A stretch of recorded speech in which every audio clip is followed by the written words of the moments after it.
हैं संतो देखत जगबाराना, इस धर्म के नाम पर समाज के लोगों को देखता हूं तो बौरा गए। इंसान इंसान के बीच भेद खड़ा किया जाता है जाति के नाम पर, धर्म के नाम पर। किसी को हम छोटा मानते हैं, किसी को अपने आप को कोई आदमी बड़ा मान लेता है।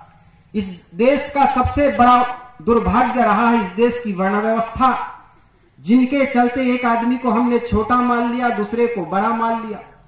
और जिस देश में कर्मकर छोटा मान लिया जाए, उस देश का विकास भी कैसा हो सकता है? जो आदमी हल्का मुट्ठी पकड़े, जो आदमी 2 जोड़ी जूता दिन भर में बनाए, जमीन का मिट्टी उठाकर मटका बनाने वाला व्यक्ति,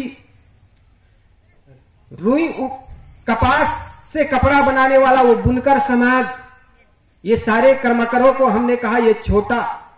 और इस चीजों का प्रयोग करने वाला व्यक्ति, इस मेहनत करके बनाने वाले जो चीज बनी, उस चीज को पहनने वाले, प्रयोग करने वाला व्यक्ति अपने को बड़ा मान लिया। तो जरा सोचो इस देश के कैसी व्यवस्था रही है। एक व्यक्ति दिन भर में 2 जोड़ी जूता बनाता, उस जूता बनाने वाले चर्मकर को हमने कह दिया ये छोटा। और उस जूता को पहन करके धमतरी के चौराहे पर चमकने वाला आदमी अपने को बड़ा मान लिया। ये कोरी समाज, जिन्होंने इस बृहद समाज को कपड़ा दिया, ठंडी से गर्मी से हमने उस कपड़े के माध्यम से अपने शरीर की रक्षा की। उस कपड़े को बनाने वाले समाज को हमने कहा तुम अछूत छोटे। और जो समाज ने धमतरी के चौराहे पर उस कपड़े को पहन करके ठंडी और गर्मी से अपने शरीर को रक्षा करने वाला व्यक्ति को हमने बड़ा मान लिया। ये कुम्हार समाज, जिन्होंने मिट्टी उठाकर मटका बनाया, समाज को ठंडा पानी पिलाया, उस मेहनत करने वाला समाज को हमने छोटा बना दिया। और उस ठंडे मटके का प्रयोग करने वाला आदमी अपने को बड़ा मान लिया। जिस समाज ने शौचालय को, सड़क को साफ किया, उस साफ करने वाले को हमने छोटा मान लिया। और शौचालय में जाकर गंदगी फैला देने वाले व्यक्ति अपने को बड़ा मान लिया। कैसी व्यवस्था रही इस देश की, जरा सोचो। हमारे तेली समाज, जिन्होंने खेतों में से तिलहन पता लगाकर तेल निकाल करके समाज को दिया, और समाज उस तेल से पूरी पकवान और शरीर में मर्दन किया। वो पूरी पकवान खाने वाला समाज बड़ा हो गया, और तिलहन का पता लगाकर तेल निकालने वाला वो समाज को हमने छोटा कर दिया। ये कैसा दुर्भाग्य रहा। और गोस्वामी तुलसीदास जी ने तो एक साखी ही बना दी, जे वर्णाधम तेली कुम्हारा, सपच की रात कोल करवारा। आधे दर्जन समाज को उन्होंने अछूत कह दिया, छोटा कह दिया। ये सब धर्म के नाम पर हुआ।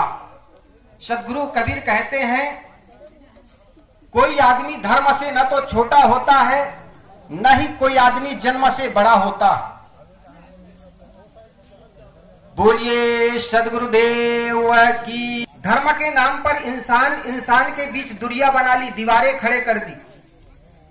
छोटा बड़ा के नाम पर, धर्म के नाम पर सदगुरु कबीर कहते हैं, तैया हम तुम ये कै लोहू, ये कै प्राण व्यापय मोहू। सदगुरु कबीर कहते हैं, तुम हम एक ही प्रकार के लोहू हमारे शरीर में व्यापता है, और एक ही प्रकार के जीव आत्मा सबके अंदर है। फिर भी कौन ज्ञान से भयो निनारा, किस ज्ञान से तुम बड़े हो गए? सदगुरु कबीर के ये प्रश्नों का उत्तर तथाकथित पंडितों के पास नहीं। तो साहब कहते हैं, इंसान न तो कोई जन्म से छोटा होता है, न कोई बड़ा होता है, हर इंसान समान है। इसलिए सब में साहब ने कहा कि घट घट में वही साई बसत है, कटुक वचन मत बोल रे।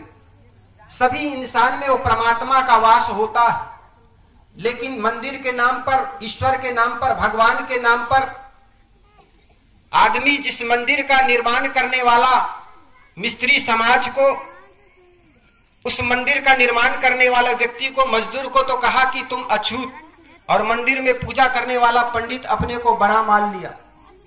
तो साहब कहते हैं, ये जो छोटा बड़ा का जो व्यवस्था है, ये तथाकथित विद्वान, तथाकथित पंडित लोग अपने स्वार्थ के चलते, अपने निजी व्यवसाय को चलाए रखने के लिए ये समाज में स्थापित कर दिए।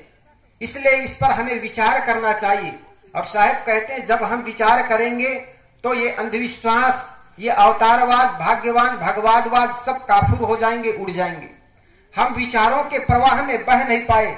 जरा कल्पना करो, एक आदमी का पैर 1 वर्षों तक बांध दिया जाए, उसको चलने का इजाजत न दिया जाए किसी प्रकार की, तो वो आदमी अपंग हो जाएगा। ठीक इसी प्रकार विरहत समाज में 80% समाज को यह कह दिया गया कि तुम विचार नहीं कर सकते, तुम पर शिक्षा का अधिकार नहीं है। और जिस समाज का हजारों वर्षों तक विचारों पर ब्रेक लगाया गया हो, शिक्षा पर प्रतिबंध लगाया गया हो, वो समाज विचारों के क्षेत्र में आगे बढ़ नहीं पाया। इसका एक ही कारण है, तथाकथित वर्ण व्यवस्था। साहब कहते हैं ये वर्ण व्यवस्था की जो बंधन है, इससे ऊपर उठ करके अपने आप को पहचाने। और जब इंसान अपने आप को पहचान लेगा, वास्तव में मैं केवल देह नहीं बल्कि हर इंसान की तरह मेरे में भी आत्मा है, मैं भी एक स्वतंत्र विचारक हूं, मैं भी विचार कर सकता हूं।